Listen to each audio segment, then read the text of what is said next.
A really warm welcome for today's event on the theme of renewable energy solutions for universities and colleges. It's great to see so many of you here today. My name is Tuve Hubbard and I work as Sustainability Programme Manager at EAUC, who are the convener of the Race to Zero for Universities and Colleges, and I'll be introducing today's webinar. I'm also joined by my colleague Jenny Nguyen, who will be helping with the technical aspects of today's event. And I'll also be shortly introducing our co-host from Heriot-Watt University. Before we get started, I wanted to highlight how best to engage with today's webinar. So firstly, rest assured we'll be recording today's webinar and sharing this and the slides with you afterwards. Given the large number of attendees at today's event, we'd really welcome your participation via the chat function, which can be found if you hover at the bottom of the Zoom window. And please do add your questions and thoughts in the chat and use emojis to upvote your favourite questions for the panel later on as well. Here's a quick overview of how today's session will run. Firstly, I'm going to just provide a really brief introduction to EAUC and the Race to Zero programme, and then I'll hand over to Mercedes, the host for today's session, who will share a bit more about Heriot-Watt University and then introduce our fantastic panel of speakers for today's event. Our speakers will share a little bit in the form of a spotlight introduction around their work on renewable energy on their campuses. And then we'll have plenty of time for panel discussion, including the opportunity for you to share questions via the chat for the panel to answer. Before we go any further then, I'm just going to briefly introduce the organisation I work for, the Environmental Association for Universities and Colleges, also known as EAUC. We are the leading body for sustainability in the post-16 education sector in the United Kingdom and Republic of Ireland. And we've been promoting sustainability in the sector for over 20 years. We're primarily a membership body and work with a number of organisations and sector networks to achieve implementation of sustainability on campuses and at institutions, but we also focus on systems change that will enable sustainability action to progress within the wider sector. In addition to our UK and Ireland focused work, we also run 3 free-to-access international programmes, and they are the SDG Accord, which is a global collective of universities and colleges committed to embedding the Sustainable Development Goals into their work. We also run the Green Gown Awards, which is an annual award scheme that recognises exceptional sustainability initiatives by the world's...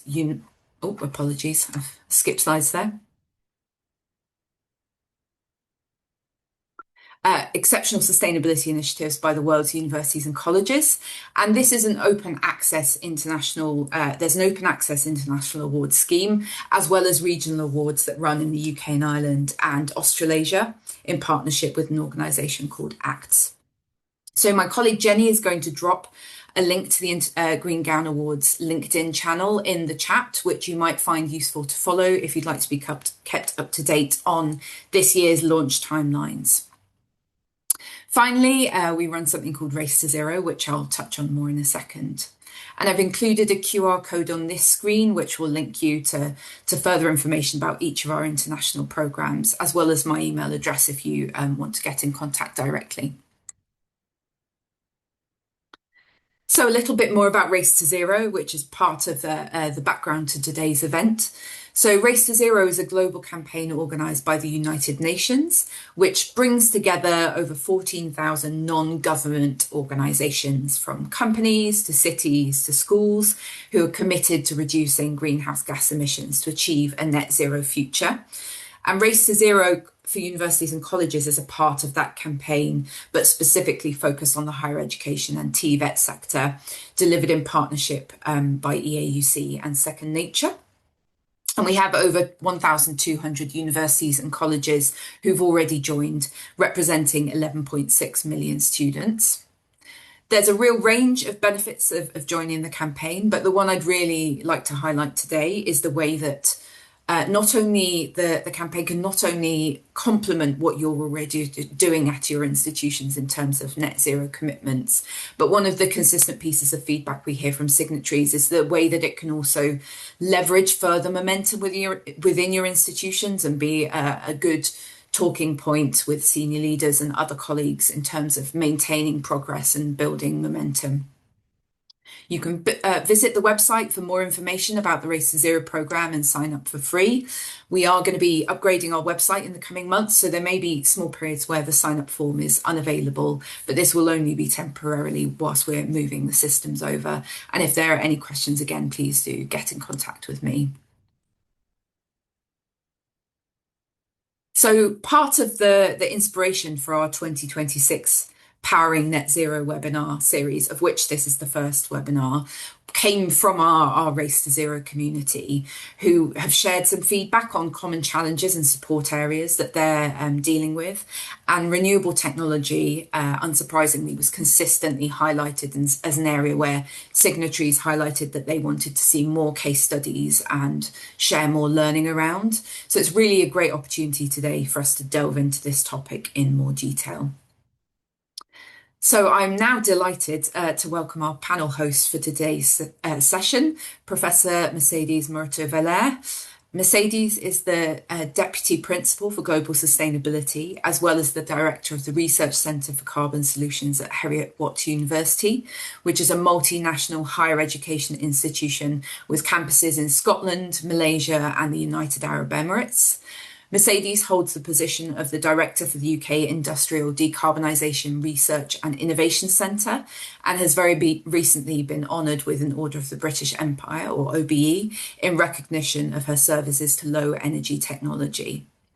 As Mercedes is no doubt going to share in more detail, Heriot-Watt University exemplifies embedded sustainability through strong sustainability representation within senior leadership, clear accountability, and the excellent work that's being spearheaded by the Sustainability Unit. And we're also joined by Lindsay Wilson, who's the Strategic Programme Lead for Global Environmental Sustainability at the university, who may also hop in on some of the panel discussion. So without further ado, I'm going to pass over to Mercedes. Over to you. Well, thank you very much, Toby, and thanks for inviting to host this event, but also thank you for all the work that EAUC does in terms of coordinating something that is so important as environmental sustainability. So thank you very much, and congratulations to you for all the work. I'm going to be doing first a few slides in terms of the approach to sustainability at Heriot-Watt University. I would like to introduce my colleague, as Toby already did, Dr. Lindsay Wilson, who is also with us, and she is the Global Director of the Sustainability Unit. And that means our campuses in Scotland, as well as Dubai and Malaysia. And I'm not going to take too much time, but I do want to highlight that everything that we do here in sustainability is actually about embedding it across our activities. So we're trying to make sustainability to be an integral part of what we do. It's not just projects, but it's how do you embed it in the research, in the education, in the operations of the buildings and operations across campus locations. So if we can go to the next slide, with this in mind, and by the way, those 5 pictures that you have there are of our different campus locations. With this in mind, it's about embedding sustainability. We launched a global environmental sustainability strategy. But what was really important of this strategy back then is that we actually shape it around a series of commitments. So we did not want this to be statements. We want this to be commitments because we wanted to have everybody across the university, our students, our staff, our governing bodies, our communities where we live and work, being part of this journey. This was also exemplified in what you have there, the Global Environmental Sustainability, our Climate Action Framework. So we have our commitments to deliver, and then the Climate Action Framework, it gives us the tools to actually make this happen. And all this is aligned with our sustainability and so our commitment to the Sustainable Development Goals, SDGs. And next slide, please. And this is really the climate action framework I was mentioning before. And as you can see from the wording that is outside of that circle, it's about how we enable options. How do we make sure that sustainability, as I say, is the choice that you want to have? It's not something that you have to force or you have to decide in between. It's really what you want to do to be sustainable. As part of that is a series of mechanisms that we need to put in place and working very important with all our students and our staff. And this is really going to be the way to get pace and scale in a very important activity that we need to do together. And we'll move to the next slide. What this has allowed us to do is to have a series of global successes across all our campus locations, not only for the staff and for league tables that we have seen a significant increase of over 300 places just in the last 2 years that we have the sustainability unit in the QS sustainability ranking. But also if you go to the left-hand side, and something we are very proud is by helping our students to come together as part of the Student Sustainability Forum, they actually became a finalist in one of the Green Gown Awards. So again, it's really reflecting what a little bit of support can do when you actually have a community that is very motivated to make it happen. And I want to end up with 2 examples of the things that we do. So in the next slide, one is our Climate Advocacy Challenge. So this is a course that we have worked together with colleagues in different departments, Learning and Teaching Academy in Heriot-Watt.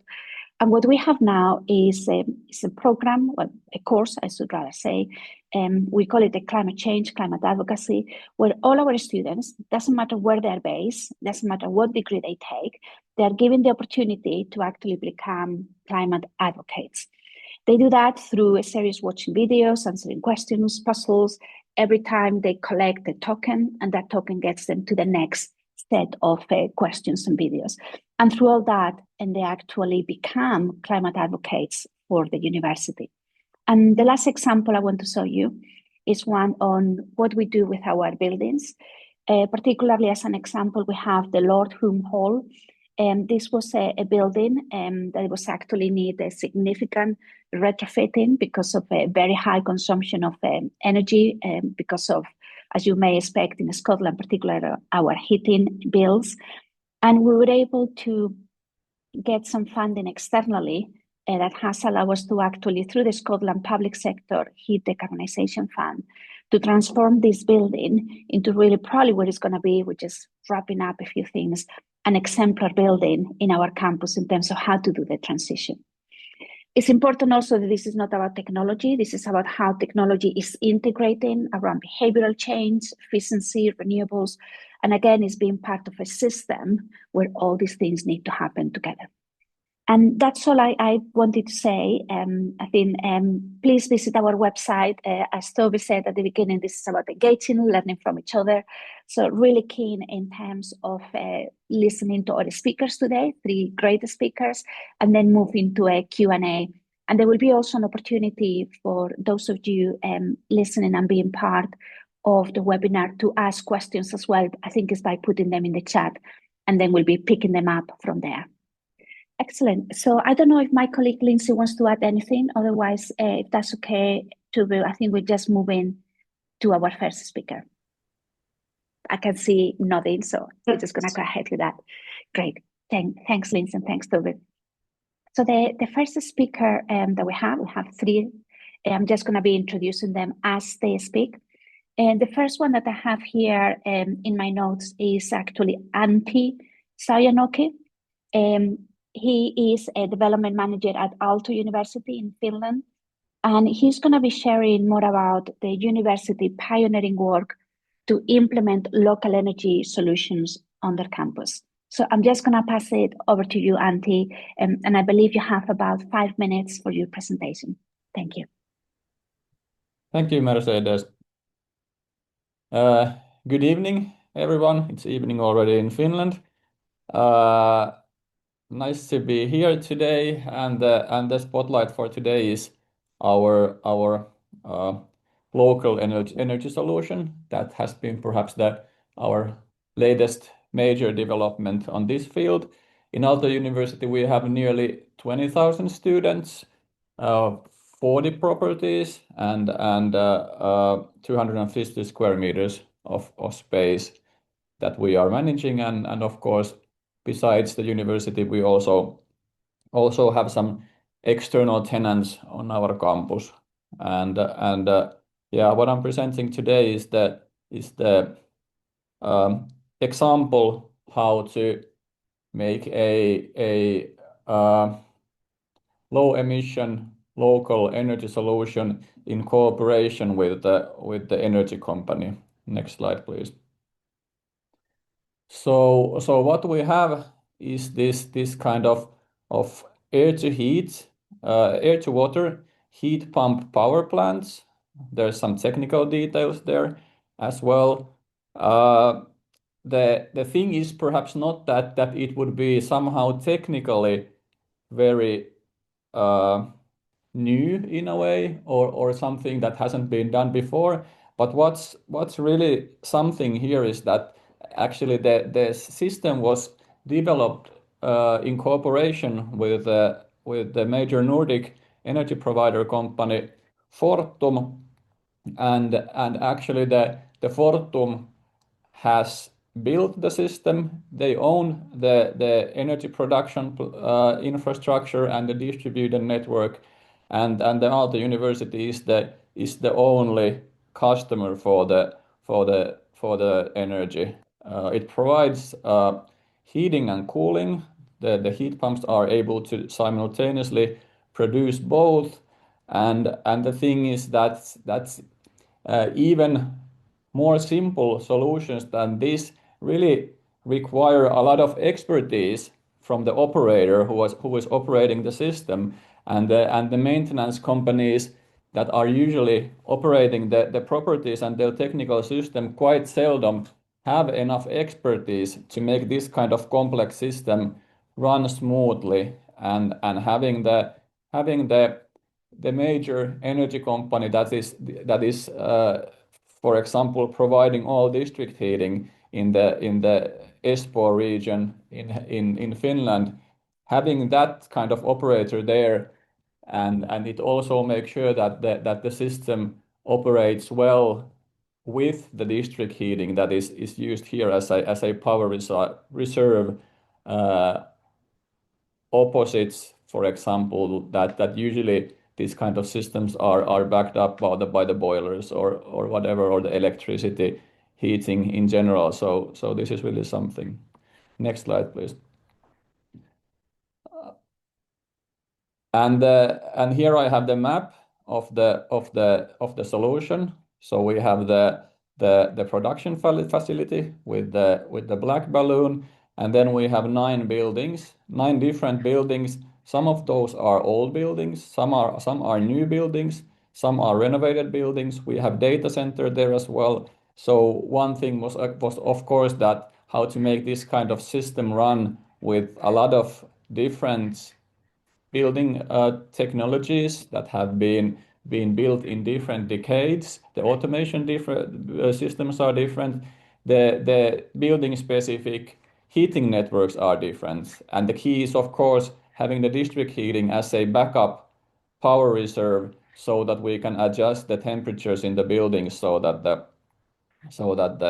they are able to heat it, although the heat that comes from the production facility is low temperature. Of course the pumps are producing the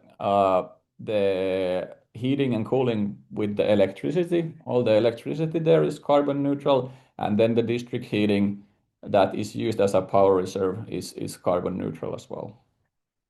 All the condensate, the waste heat from the properties are recovered and used at the production facility to provide the heating to the properties. And the last thing is that we have made this kind of visualization of the energy solution that is openly available in internet. So there's a link if you want to check it out and get introduced to the solution. Thank you. Thank you very much. We're going to move now to our second speaker, and then there will be an opportunity to ask questions. So our second panel member is Victoria Isaac. She's project and business development manager at Bishop Burton College in the United Kingdom. And Victoria is going to talk about the college solar power, the Greener Grounds project. And this project actually, for those of you not aware, was highly commended at the 2025 UK and Ireland Green Ground Awards. So over to you, Victoria. Thank you, Mercedes. Yeah, as mentioned, so I'm the Project and Business Development Manager at Bishop Burton College, and we are based in the East Yorkshire area of the UK. We're a really large campus. We are mainly focused on land-based studies, sort of equine and animal projects. And I think one of the reasons that we really sort of invested in this project is we have a lot of horticulture and a lot of land. We have nearly 400 residential properties on site as well. We have a small element of higher education. So it is probably similar to the previous speaker and university sites. It's like having a small village that we're responsible for, and it's about how can we influence that and how can we maintain that and bring that sustainable element sort of throughout. If you have a look at the next slide, the plan that we had is really around sort of trying to put something tangible in place, something that would really change the way that we work. We'd used funding before to put things like wind turbines in and anaerobic digesters, but this project was really around, because we've got so much land, around changing the practices for our grounds maintenance teams. Within that, we also use equipment that our students will use, that local businesses are involved in. We run a lot of apprenticeships. So anything that we put in place, we really wanted that to kind of run throughout everybody who came into the college. We wanted something that was very visible and that would kind of make a big difference. So although we'd put projects in place before, some of them were quite hidden, and it was quite difficult for people, for the students that we've got coming on site to really be able to see that and appreciate what was going on in the background. We also looked at efficiencies and staff time there as well. We have quite a large team working in the groundskeeping area. Like I say, we have walled gardens. Like I say, I think it's about 800 hectares that we've got of land and woodlands. So it's a big team. So we looked at putting in place robotic battery charged equipment around the greenkeeping team. Mowers, because we also specialise in sports. So we have a lot of rugby pitches and football pitches. So like I say, it was around reducing those fossil fuels that we use. We also had a lot of vehicles that were on site that were carrying equipment around. So we wanted to replace those with electric vehicles as well. So if you have a look at the next slide, say it really kind of simple project compared to what we've done in some of the other areas. So we'd put solar panels in various areas in the college. So we put solar panels in the conservatory areas so that the groundskeeping team could charge up all their new electric equipment. Again, it took a bit of onboarding there with them so they could get used to having to plug everything in and getting used to the idea of how some of that equipment worked. We worked with a lot of suppliers of some of the new equipment. This project was installed in 2022 through the Strategic Development Fund. So we had to do, like I say, research and work with a lot of suppliers, because understanding what equipment might still be viable or might still be in practice in a couple of years' time.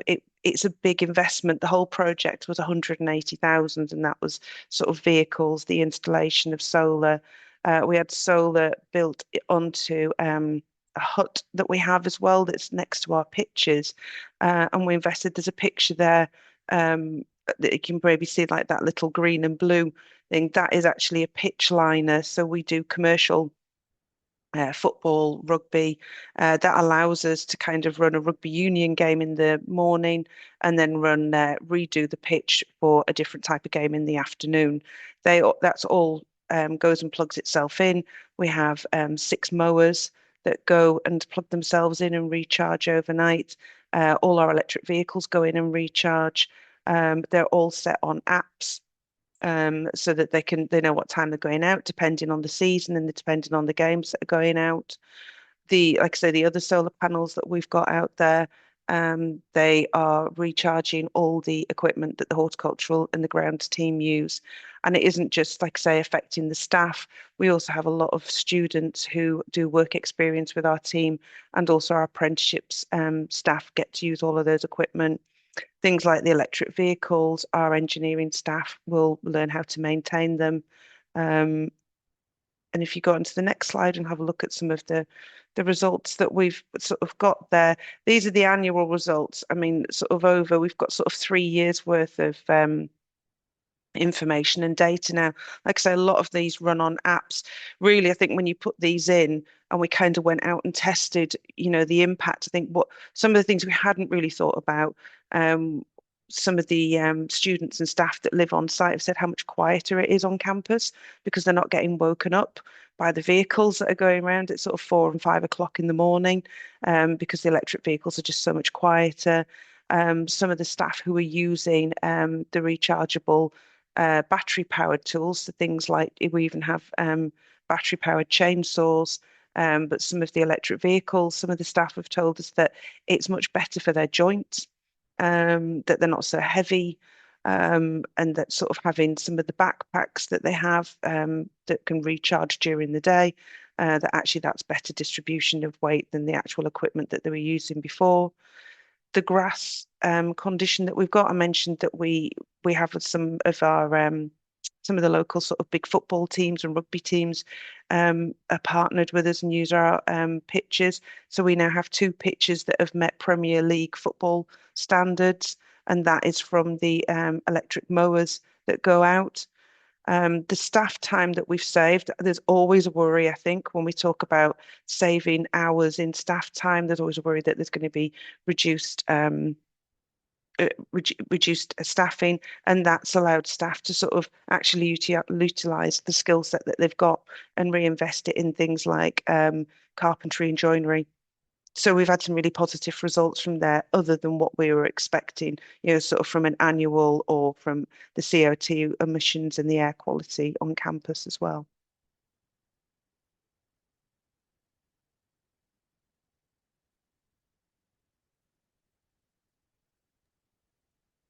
Thank you, Victoria.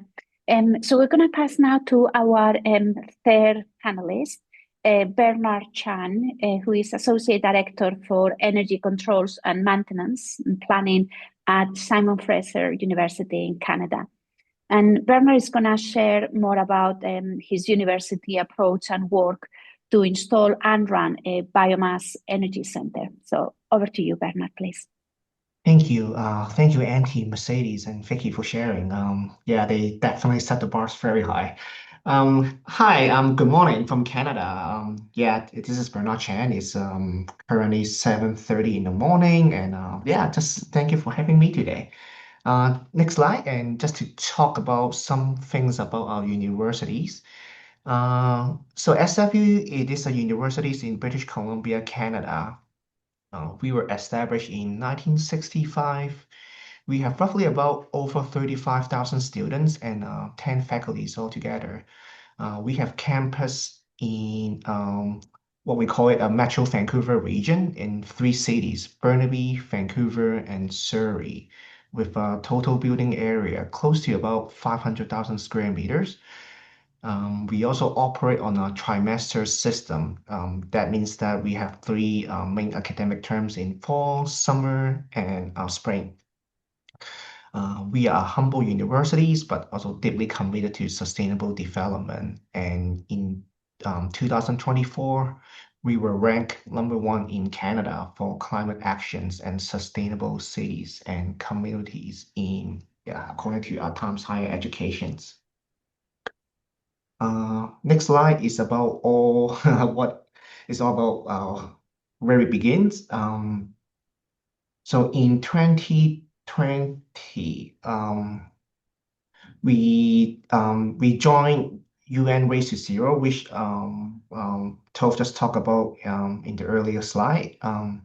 We have committed ourselves to reduce our Scope 1 and 2 emissions from the 2007 levels, and this is a target that we are hoping to achieve 85% reductions by 2030. And we want to commit Scope 1 and Scope 2 net zero by 2035. And also by 2050, we would want to achieve net zero with scope 1, 2, and scope 3 emissions as well. So let's look at where we are at right now on the next slide. Just bear with me. I know there's a lot on this graph. This graph helps paint the picture. So there are 3 lines in this graph. If you first look at the orange line, it was our original target set in 2010 before the race to zero. Our target is to achieve 80% reductions by 2050. So, and then if you look at the gray line, the race to zero target announced in 2021 changed the game. If I might draw your attention to the gray line again, this is our race to zero target. And the new targets are now set to 85% reductions and 100% reductions by 2035. So this is like putting our decarbonization journey on steroid. We have to look at not just energy efficiency and conservation, but start looking at our renewable energy options to help reduce our carbon footprint. And when you look at the blue line, it tracks our actual progress starting from 2007, and we are now trending at about 65% reductions. And if you look at year 2020, there is a drop there's a steep drop in our greenhouse gas emissions, and this is attributed to our biomass renewable energy facilities that help offset our carbon footprint. Next slide, please.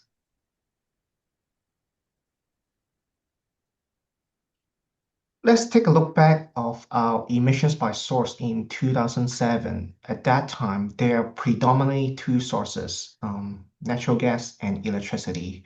Funny enough that in terms of energy consumptions, both natural gas and electricity, we use about the same amount of energy, but yet natural gas has a much higher greenhouse gas emissions.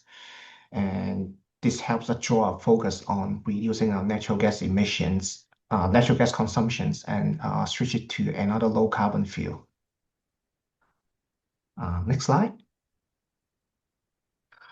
When this is a map of a campus, when we look at our natural gas usage, we were trying to group our buildings together based on the system, the space usage. If I may draw your attention to the red highlighted area in the middle, you can see that there's more than 56% of the greenhouse gas emissions is coming from the building in the center, which they are actually served by our existing district energy system. And then this makes our decarbonization strategy pretty clear that we should be investing in decarbonizing our district energy system to achieve this significant amount of greenhouse gas emissions. So to where we're at today, next slide, please. You can see that now in 2024, which is while we're still working on the 2025 data, but 2024 gives us the most complete data. We have significantly reduced our greenhouse gas emissions from 2007 to 2024. Right now, we are trending at about 6,500 tons. You can look at the energy GHG emissions by source from scope 1 and scope 2 emissions. So natural gas, we are still working on reducing it and switching to another source. But we have also been introducing biomass as well as another fuel called renewable natural gas into our energy mix. And you can see that the operations for the biomass facilities has helped us significantly reduce our greenhouse gas emissions here. Next slide. Yep, this is the biomass facilities that was opened back in 2021. It is a Burnaby Mountain District Energy Utility Renewable Energy Center. Very similar to what Antti mentioned about that we don't operate the plant ourselves. We partner up with a utilities company called Corex Utilities that they will come and operate and do maintenance for the plant. I mean, at the end, we are universities. We provide educations, and running a sophisticated energy system is not something that we are very good at. But So the campus peak heating demand at SFU is about 30 megawatt, and the size of the plant is about 10 megawatt, which is 1/3 of the capacity. But if you look at the annual operations, it is able to displace about 80% of the natural gas annually. And yeah, this is all I have. Thank you very much, Bernard, and thank you to the three panelists that we have. I should have also said as well that they all come from institutions that are actually signatories of the Race to Zero for universities and colleges. So thanks for sharing quite different approaches to energy and renewable energy technologies implementation. Just a reminder for everybody, all the attendees, please put your questions in the Q&A. And also vote for those that you are most interested, because then we will start prioritizing those ones. But before I move to questions from the audience, I want to start taking some questions for the three panelists. So I'm going to start first with Antti, if that's okay. My first question is to you about through your introduction and your presentation and the system that you have described for your university, could you share a little bit more as to how you went around selecting specific technologies and why there was some particular heat pumps that you were focused on, and maybe the process by which you were able to decide that was the optimum technology for your project? Yeah, sure. Well, the starting point is that whenever we build or plan new buildings, new developments, we always think about what is the correct solution for that specific area, that specific building, and we have to be as environmentally friendly as we can. We have to, of course, also preserve the economic values. We have had, well, in Finland in general, there's no any burning in the properties, hasn't been in ages, so they're all in effects, if you do not fireplaces of course aside, but all the burning, whether it's the electricity or district heating, has been in a centralized plants, and here so our alternatives were basically the different heat pump solutions. We, in our previous very big development project, where we had an energy solution for a building that consists of 45,000 square meters, we chose the geothermal heating solutions. There's over 74 300-meter boreholes, and the way that we did it there was to place them under the building, and then the building was built on top of the boreholes. But because in the neighborhood scale local energy solution that I introduced, the building, there weren't any empty plots to place the boreholes, and so we would either have to have a couple of these super deep boreholes that we had in Finland. Currently we had some 2-kilometer deep ones that are quite new. Back in the day we had something like 700 meters, but they would have been very expensive, and to be honest, back in the day so new that we couldn't be 100% sure that they would work as we wanted, because the energy solution isn't research infrastructure or showcase, because it's from the day one it served the thousands of users each day, so the technology had to be 100% proven, so that it would do as it should. So that's the reason that from the boreholes we practically moved then to the air to water heat pumps that are above the ground. It turned out that actually we had a very good area for them nearby the neighborhood, as you saw. So that was the case. Thank you, Antti. And I'm just actually going to ask a similar question to Bernard, but in your case, it was quite different technology. So in your case, it was a biomass. So maybe it's similar to Antti, if you can walk us in terms of how you decide to go for that technology, and actually link to that as well. It's a little bit how you develop the business case, because that actually will lead me to the next question I want to ask to Victoria. But over to you, Bernard, first. Sounds good. And yeah, it's a very unique opportunity that we had at that time. So the planning started as early as 2010.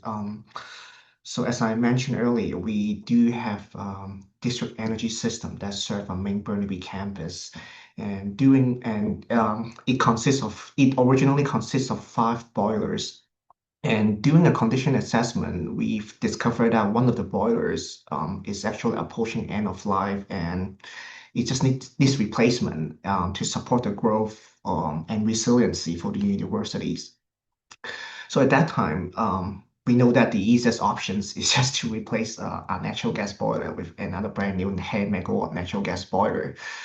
But on the other hand, I'm glad that the university is taking the directions to look for other options with low carbon options. So we work with a number of consultants, and we have also conducted a number of feasibility assessment looking at different options. And I'm so glad that, very much like Antti, we are able to approach this project using a triple bottom line approach, not just the economical impact, but also considering environmental and social impacts as well. So at the end, the study come back is that the best options goes to biomass because of the capital investment, the operational costs, and we also look at heat pump. But at that time, heat pump, it just tells us that there is a large investment required to upgrade our electrical infrastructure as well, which make it become a less feasible options.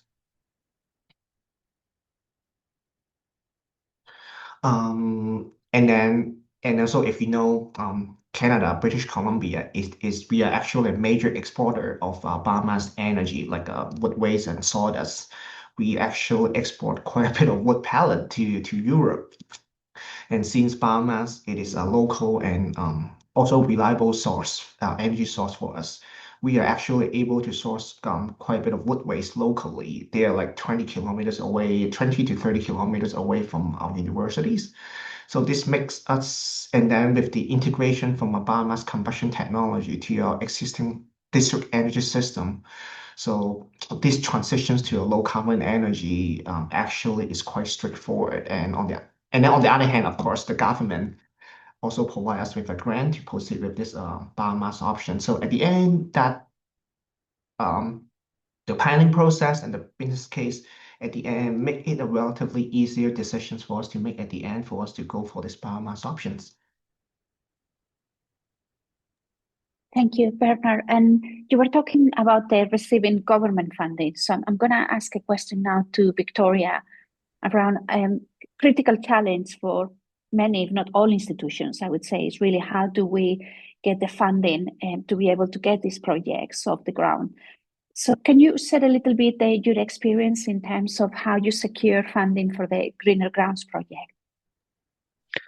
Yeah, we used strategic development funding for the Greener Grounds, and we had tapped into it previously for sort of wind turbines and things like that. I mean, it's crucial because we don't have the capital funding to be able to pilot any of these types of projects. We just, any sort of surplus that you have goes to any immediate repairs that need to be done really around any sort of campus. So any opportunity to sort of really invest and start making significant differences, it's really important. And I think we were fortunate around that kind of 2020 to 2024, a lot of funding that was coming through was around that net zero. And it was kind of matching where we were. We've done sort of drawn down funding in things like precision agriculture that's allowed us to put some things in around kind of meeting that carbon reduction. But I mean, one of the things that I'd say around it is obviously doing your research because sometimes trying to put some of these projects in place, can have all sorts of impacts on infrastructure. We're a really old campus. We have a very strange network of new buildings and properties that have been built over time. There's all sorts of, electrical installations that have been put in sections. And I think that's part of the problem with getting pots of funding. And again, we have Salix funding like yourselves to do, updates and repairs. But it means that you have kind of quite a complicated maintenance system, I would say. And some of the surplus energy that we've created through the Greener Grounds project, where we thought we could have maybe maintained some of that energy and sold it back to the grid, or even measured it easier for the purposes of reporting back on these projects, because obviously all of these projects come with years worth of reporting on the benefits. Because of the way our infrastructure is, we couldn't hold on to the energy. It's gone straight back into campus. We've had to kind of over the years actually measure the amount of savings that we've had financially, or the units of energy that's being used as a domestic bill in one sense across the properties. So I think it's really, the lessons in there are sort of really cost it out, really have a think about, all the infrastructure that's going to be, the maintenance as well. I know quite often within the funding, you often can't build in years of maintenance, but it's definitely worth thinking about how you can maybe future-proof that. A lot of the new equipment that we've put in, we've actually really struggled to find somebody who can do the maintenance because there's such new technologies. So being able to get things through health and safety, insurance. We've got a wind turbine that no everybody's scared of. There's certain things that we've put in place that are quite don't sit with, I guess, university and educational settings where, like you say, I think I probably hide every time health and safety go past our office, not because anything isn't safe, but we just don't fit. We do, some of the, a lot of the projects, and I guess a lot of people that are here were seen as very innovative, very pioneering. That does not sit well with health and safety in an educational setting. They are very scared of us. So I think it's, sometimes thinking some of those projects through, because I think we get quite excited when we write bids about let's do this, let's do that, and then kind of bringing it back down to reality. We don't want to be reined in too much, but there is a reality side of it, I think. Those are very valuable insights, Victoria. Thank you. I'm going to actually move, because we have quite a number of questions from the audience. So I'm just going to move to some questions from the audience. We have first a question actually for Antti, then it's a question for Bernard, and then it's a question I'm going to ask to Victoria and to Lindsay. So if I start with the first question for Antti, is from Tafion. And Tafion is asking that they are in the process of switching district heat network, over 20 buildings, from 3 megawatts of gas boilers to air source heat pumps. And they're doing that through, similar to what Victoria was saying, and something we also are using at Heriot-Watt is through a Salix funding. And that's government funding, and maybe that helps in the context of the UK. So the question for you is that in your presentation, you actually infer that it's important to have specialty operations and maintenance as part of running your air source heat pumps and your district heat networks. And with that in mind, what would you recommend would be the best way to actually operate a system like this? And what are the key requirements that you anticipate from a maintenance point of view? So it's really the operation of all the system once it has been installed, I guess, if I can sum up the question. Yeah. Thank you for the question. Very, very good question. It seems that it's how I see it. It sounds quite similar. It's the air source heat pumps. We have air to water heat pumps. I don't know if it's exactly the same or not, but perhaps it doesn't matter. I think I would say that it's important to take into account the expertise required for in a way adjusting the system so that it operates as it's planned. The one thing is that if there's, for example, in our case, since there is a in each property there's 2 heat exchangers. So the one for the local energy and then one for the district heating that is used as a power reserve. And in Finland, it's usual that actually the building owner is owning the heat exchangers, and so that the energy company owns the heating network until the heat exchangers, and then the building owner owns what's after that. In our case, it's so that the heat exchangers are also owned by the energy company, and that makes it more easy for them in a way to take care of the whole system, because they are then in charge of the heat exchangers, and they also survey that they are working as they should. Then of course one thing is that because we have these new buildings there, which have the modern building systems and the modern building automation systems, so we are either planning to use or in some cases already using these demand response models there, so that then when it has to be taken into consider in operating the energy production facility. So there's an automation system there, and it should be in at least in some level be able to discuss with the automation systems in the buildings. That's of course also different, and we have I don't know how many different building automation systems from different manufacturers. So it's very important to be able to understand the let's say the peculiarities of the different properties and how, because these are quite difficult to scale, because although the buildings might seem quite much the same, but then again they are totally different. So each building has to be taken into account separately. Why we succeeded in this kind of system, why is it so difficult in general, is because usually one building owner doesn't own 10 buildings next to each other, and you have to make long-term contract, and you have to make everything fit together. So because we own all the buildings, that kind of agreement could be made and development done. But the answer to the question is that please do take into consideration that the amount of expertise needed and the differences of the buildings, and then again the future plans to implementing these kind of intelligent steering logics to the production and distribution. Thank you. That was a really good way to explain the whole thinking behind and going forward in terms of maintenance. My next question is actually to Werner, and is from Doug from the audience. And the question goes around the biomass. So when you are burning biomass, or wood in this case, releases more CO2 per unit of heat than natural gas in the short term. And it's actually, if you get the chat, it's quite detailed in terms of the stoichiometric, but we're not going to go into all that chemistry.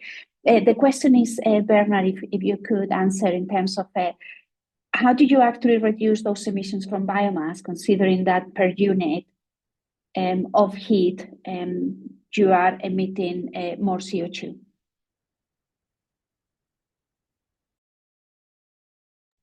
So if I understand the questions correctly here, is that using biomass compared to natural gas would release more carbon dioxide into the air?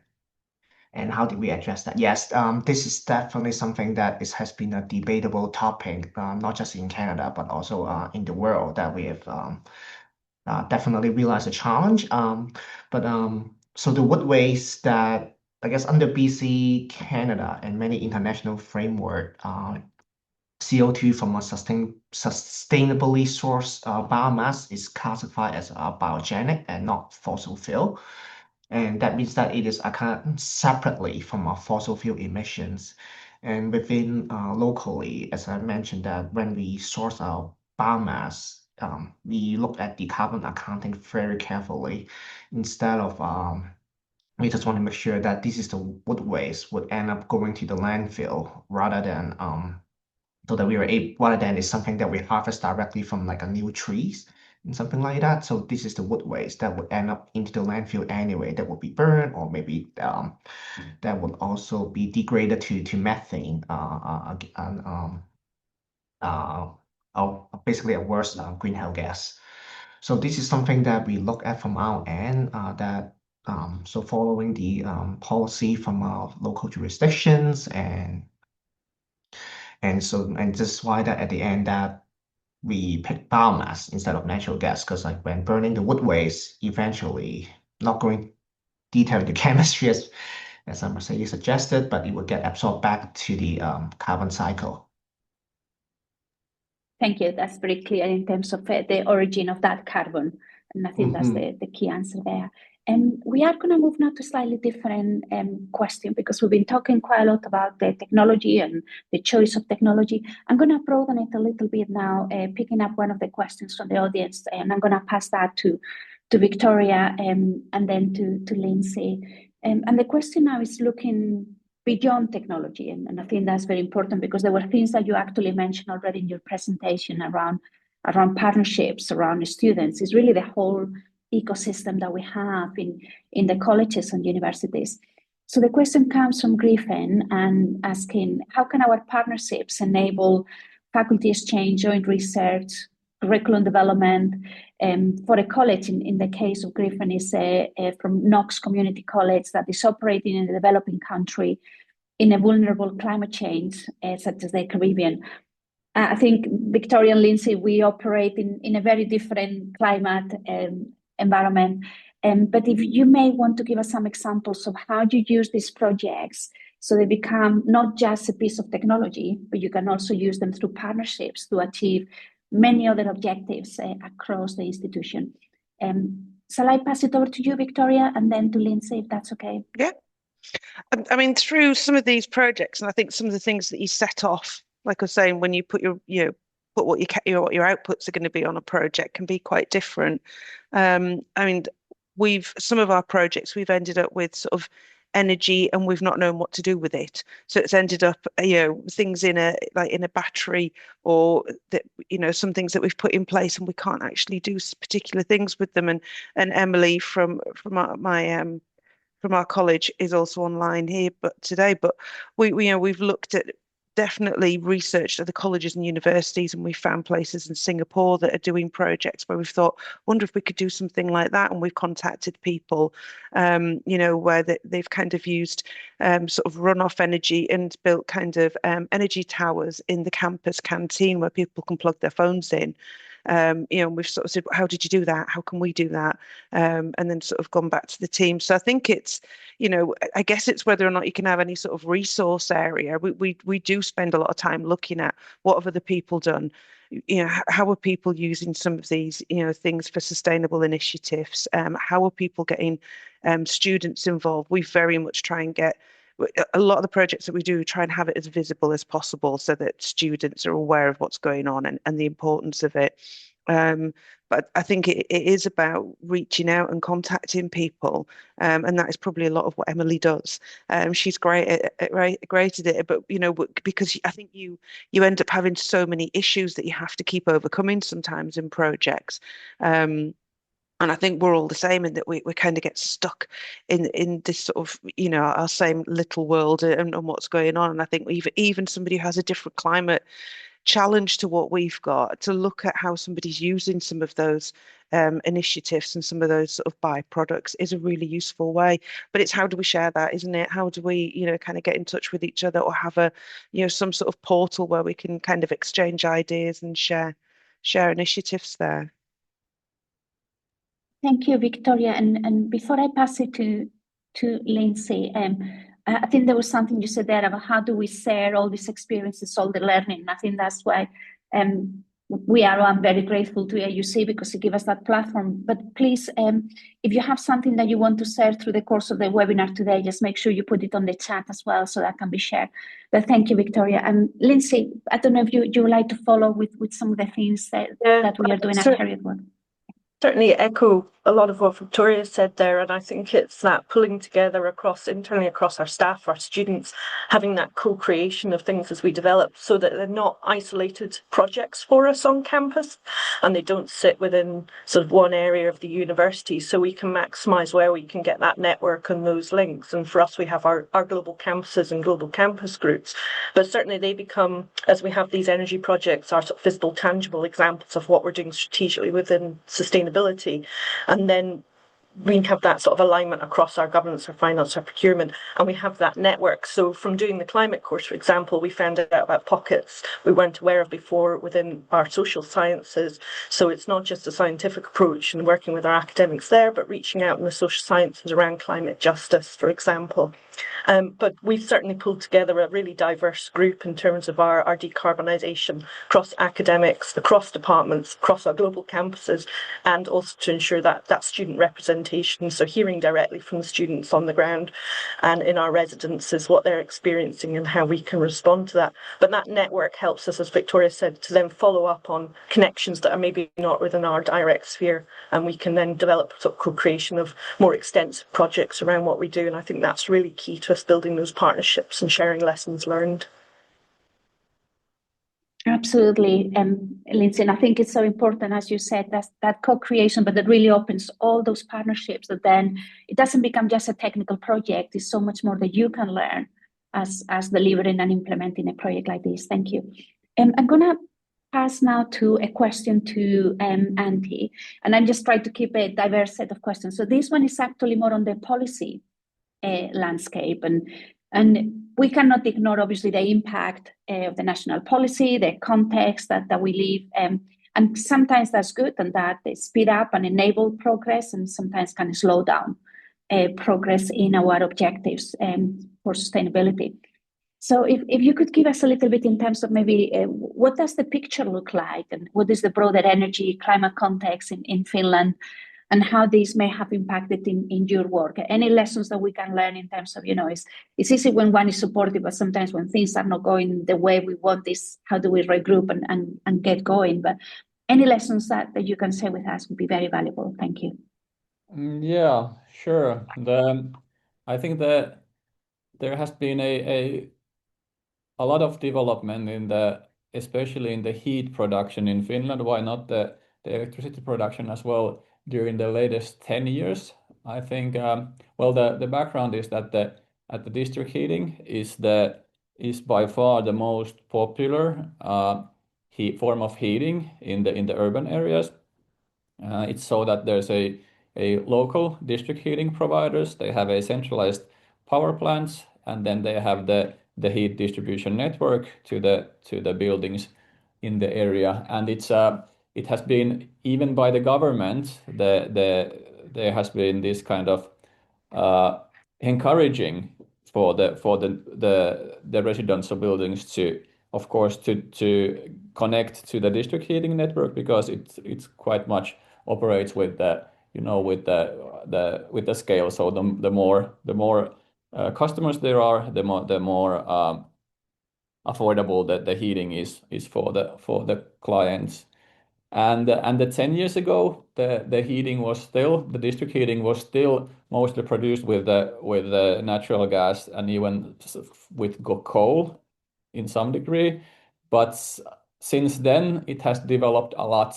For example, in Espoo, where we are, there's the Helsinki metropolitan area consists of 3 cities: Espoo, Helsinki, and Vantaa, and we are in the border of Helsinki and Espoo. But the regional district heating provider here is Fortum. And they are on their way to be carbon neutral in 2030. So in 5 years, all district heating that they produce is produced with the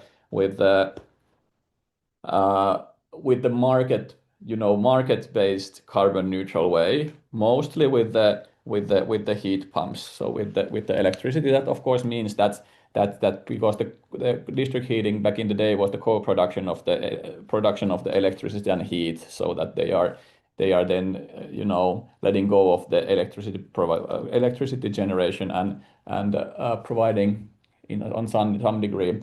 But to the question, that was perhaps the background. But let's say 5 years ago, when the district heating, when the building owners were considering the alternatives for the heating solution, usually the local heat pump solutions were at least more environmental friendly.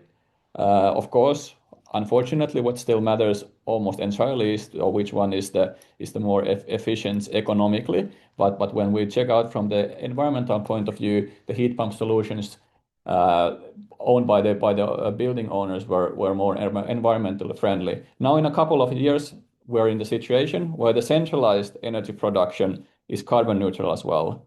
And then which one is going to be, because of course there are these indirect emissions related to constructing the networks and drilling the holes and all the equipment that is manufactured for the solution. So which one is going to be more environmental friendly in near future? Hard to say. Which one is going to be economically more affordable? Cannot say that either. So this kind of big is the one thing, it's a safe bet to wait for the district heating to get carbon neutral, because you do not have to make any big investments. When you build your own heat pump solution, it's always requires a lot of investment. So perhaps it's more risk-free way to waiting for the district heating and using it, because I think the positive thing is that environmental wise it's looking quite good at the moment in Finland. Thank you. I'm going to now pass a question to both Bernard and Victoria. And this is a question about from the point of view of going through the technologies and the projects that you describe. I was just thinking more, what were the lessons similar to kind of Antti, what obstacles you may have encountered as you were planning, implementing the projects, and again, what are the lessons that you can share or you can recommend the audience to take on board as well? So shall I pass it to you, Bernard, first, and then to you, Victoria? It's just sort of lessons learned, kind of a little bit picking up on the same question that we asked to Antti, but is more of maybe technology focus if you prefer, or finance. Yeah, definitely. There are certain articles here, not too much about technical, but it's more like, I mean, capital is always one thing. I mean, we have a common theme, I think across the board, that we might not have enough capital to build a new facilities or new system, but yet we look at so at that time, we look at partnering up with a local utilities, having a utilities company that come in and build and operate the plant from us on a long-term lease agreement. And then as an agreement, we will purchase the energy from the utilities company. So that is one obstacle that we have encountered in the beginning, is the capital fund. The other thing that I might touch on as well is, if you know, British Columbia, Canada is one of the area that had a very stringent emissions, that we have clean air, that we have look at our air quality. So one thing that we have looked at earlier, approach that we need to, if we choose biomass, like not just biomass, but a combustion technology, is to talk to the local jurisdictions that are making sure in the early design stage that we have enough air quality, like a purifications or in technology in place, that we would be able to capture the particulates, or making sure that the air that the flue gas that is coming up from the chimney would meet our local air quality standard. Thank you. Victoria, please. I don't think we've had too many challenges from the technology point of view. I mean, we have had some issues where we've had equipment arrive and the installation instructions did not match the equipment that we were delivered. And I think, again, that kind of goes back down to having the right technicians in place to be able to install some of this, because it is very new equipment. Obviously, things like a lot of our equipment is all run on apps, so some of it has been challenges for the people. Our groundskeeping team are probably a lot of older staff. So there's one thing in getting used to the equipment, but I think bringing in some, and I'd say new technology from that point of view, as to how to kind of run it and understand it and keep it, monitored. And then, I mean, I think the other side, maybe just a little bit similar to what Bernard was saying there, is that monitoring that equipment and that technology for monitoring. I think sometimes when we put in for funding, like I was saying before, you don't necessarily appreciate how you're going to be able to measure some of those improvements that you've got, and actually that is going to be a whole new piece of technology that needs to go in, and somebody needs to learn how that works, and they need to understand it as well. And it's finding a baseline from where you're starting from so that you can actually measure the improvements. We had to kind of go backwards and do quite a bit piece of work to actually work out what our baseline starting point was, because we weren't actually clear on that. So to be able to actually get really clear monitoring and reading and make sure again that the technology we put in place to measure some of these improvements was actually working. So just, if you can kind of baseline something before you're actually doing the project. I know it's really obvious, but sometimes we don't do it. But yeah, that's really beneficial. Thank you, Victoria. So let's move then, since this last question was on from a technology standpoint. Let's move now maybe a bit over to the finance side. And we already have touched a little bit on this before, but there are a couple of questions coming from the audience. One of them is from initials TH, and the question I have is, what advice would you give to organizations seeking both collaboration and funding in this space over this year, or let's say the next 2 to 3 years? So I'm going to open the question for all the panelists. Maybe if I can suggest, because then is another supplementary question coming from the audience as well, that is very specific to the UK ecosystem, and is actually related about within the UK. I'm just looking at the questions here. There is the withdrawal, as Victoria or Lindsay probably are more familiar with, the SALIX, the PSDS, the Public Sector Decarbonization Scheme, and that is a way of these projects got funded. So how do we continue to travel towards net zero in the higher and further education sector when that scheme is not available? So if I open the question first to Antti and Bernard, in general, what do you recommend about priorities funding for the next 2 or 3 years? And then if it is okay, Victoria, if you can take it a little bit to the UK context, Victoria and Lindsay, since the specific question was asked around SALIX, you may be better positioned to answer that UK context. Antti and Bernard, can I pass it to you first in terms of priorities for the next 2 to 3 years around partnerships and funding? Well, I can start. In Finland, we have some,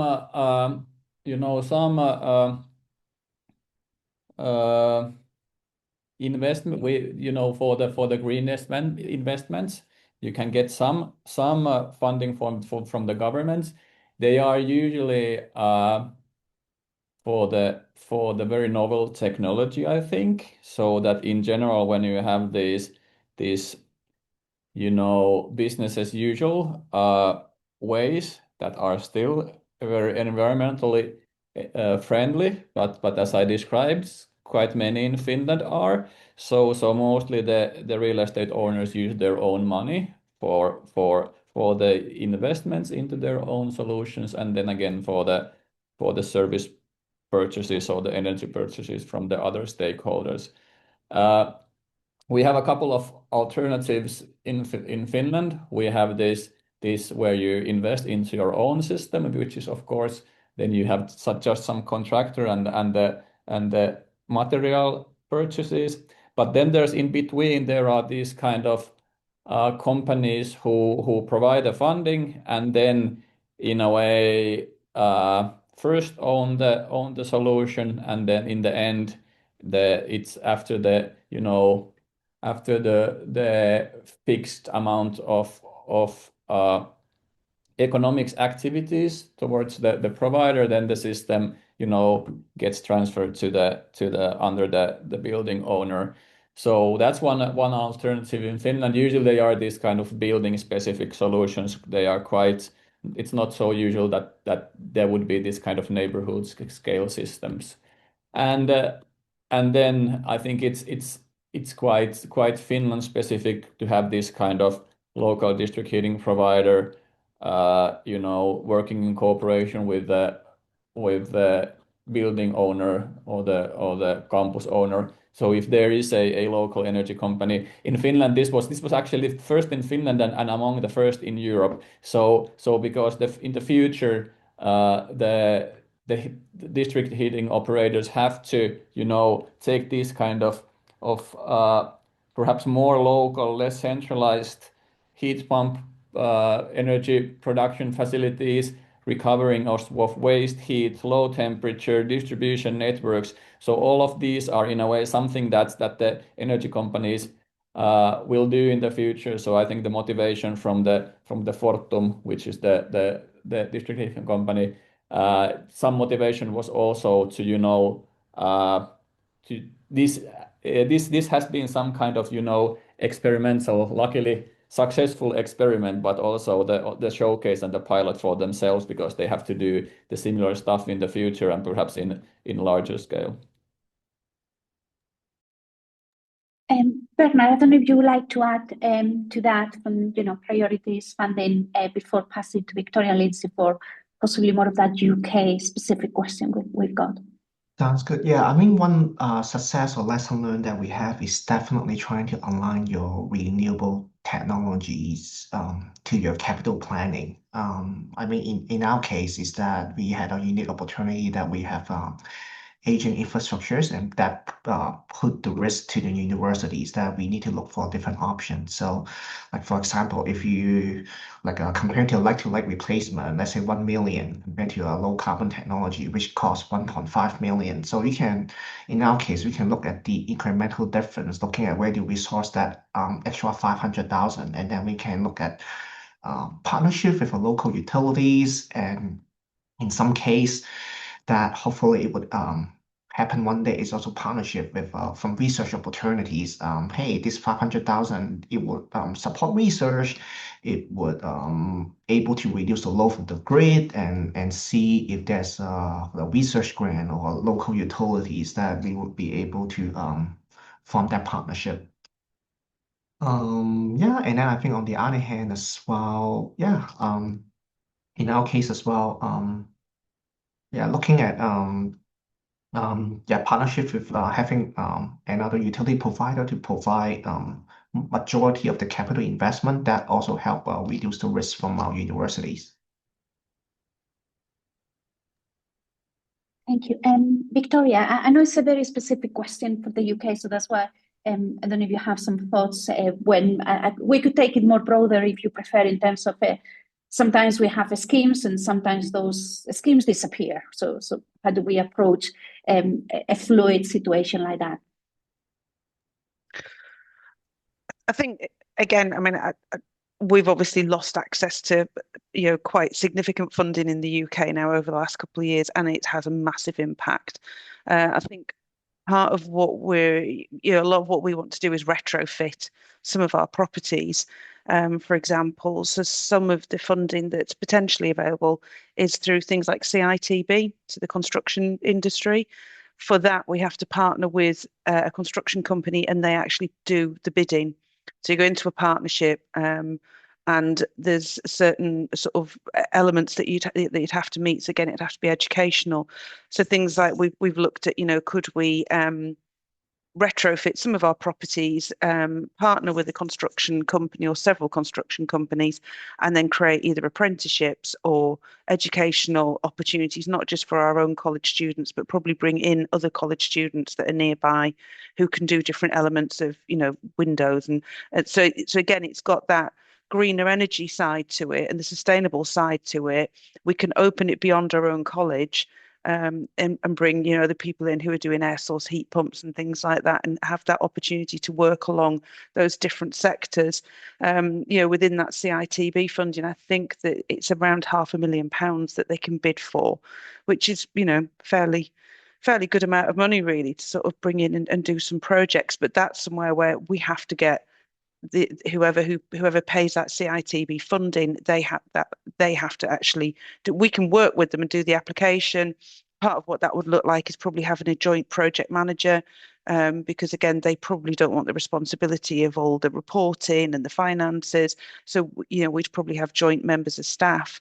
Again, I guess a bit like Bernard had just said, I'm forever kind of lobbying all our big utilities companies in the area, looking at, can we do something around a hub? Again, we're not precious about working, just for our own college. I haven't got a problem at all with opening it out. We do a lot of partnership working, a lot of net zero funding that we've bid for. We've bid as a collaborative group of colleges, because again, we don't deliver every aspect of sustainable training. So we do work alongside other local colleges. We can put transport on that as one thing that we have, because we're quite a rural college. We have a load of minibuses and transport. So we can support other colleges and bringing students in and doing that kind of thing. So it's really, there isn't any big pots of funding at the minute.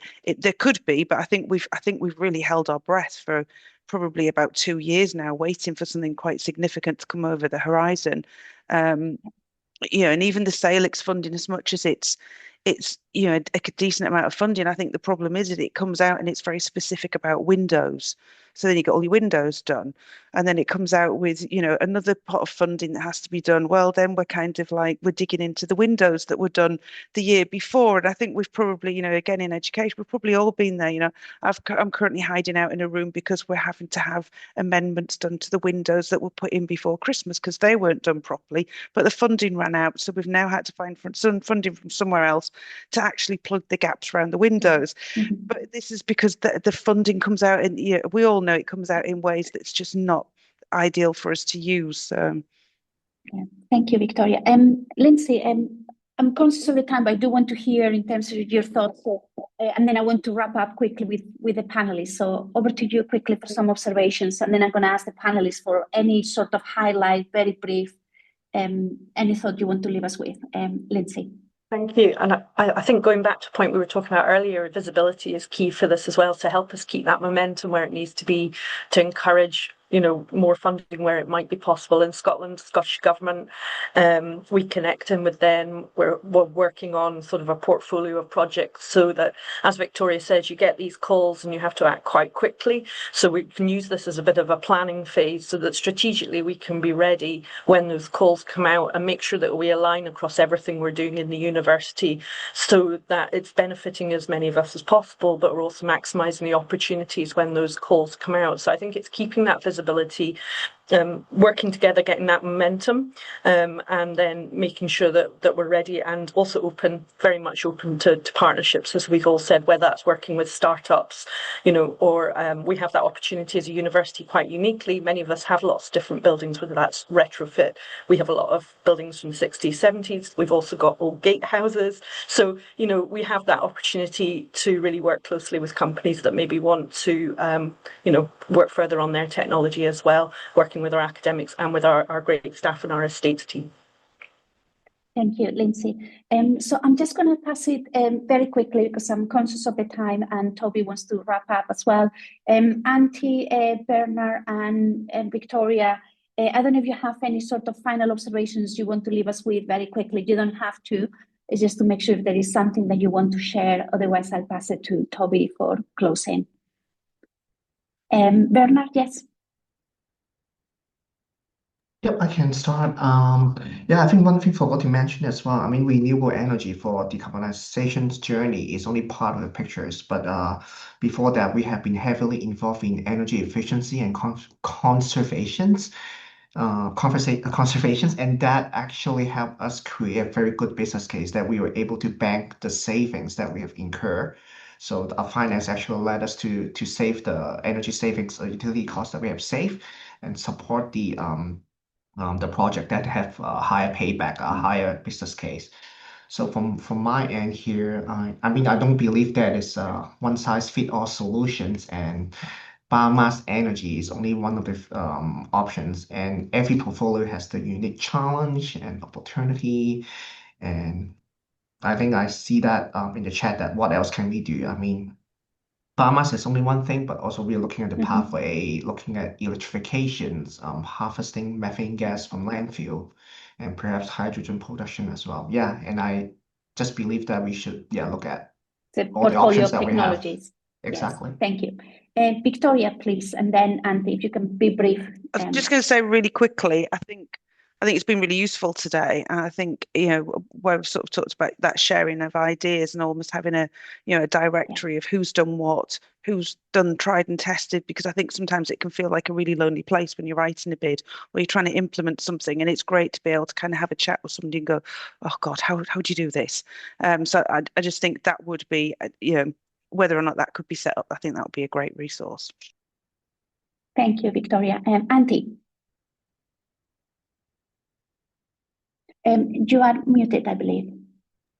Yeah, thank you for the webinar, and it was really interesting to hear the other presentation and perhaps be of help answering the questions. I think the last thing would be that as we're in the university organization, I think for us it has been very important that whatever that we do, for example, in the energy development, we always make sure that all the data, for example, that is produced in the energy production and everything, how the systems operate is available for our research units to be able to use that data as a data in their research and teaching, so that we have this living lab term, which means that whenever we can use our facilities to provide assistance to the university research and education, we always do so. So that's important thing to bear in mind when developing these kind of solutions. That's great. Thank you. So I think I'm just going to pass it to Toby. I just stay with these words of fair partnership. I think collaboration, funding, knowledge exchange, and I think it's a lot of things that we can learn from each other and help us in our sustainability journey. So thank you very much. It has been excellent, the panelists. Thanks for the opportunity to chair, and I'm going to pass it to Toby for wrapping up. Thank you. Brilliant. Thanks so much, Mercedes. So I will wrap up as quickly as I possibly can. Firstly, I'd just like to thank the panel for such an interesting and far-ranging conversation. I hope it's really sparked some ideas wherever you are in implementing renewable energy solutions on your campus. So thank you, a huge thank you to the panelists. We would love to hear your feedback on today's event. So as I wrap up now, there's a QR code on this screen, and my colleague Jenny is also going to drop a link into the feedback form in the chat. It's just 4 questions, and we'd really, really benefit from hearing your feedback, particularly as this is the first of a series of webinars on powering net zero. So if you have ideas on future topics or you think you could be a potential speaker for a future event, we'd love to hear from you. Please do use the feedback form for that reason. And I'm really happy to share that we know exactly what our next our next event will be, based on the survey feedback we received last year, which is around carbon emissions tracking, potentially with a particular lens around scope 3, which I know is a real hot topic for signatories at the moment. So again, if you know that you might have an interesting case study to share on this, please do let me know, and you might be a speaker for our next event. We will share afterwards the slides, the recording, as well as some information around opportunities to sign up for Race to Zero and the International Green Gown Awards and when they're going to be opening. And also for any of you, our UK and Ireland members are interested in some of our net zero tools and support, I will also make sure those are signposted in our follow-up email. So a big thank you to all of you finally for attending today's session and for your thoughtful participation in the event. We'll end the event there.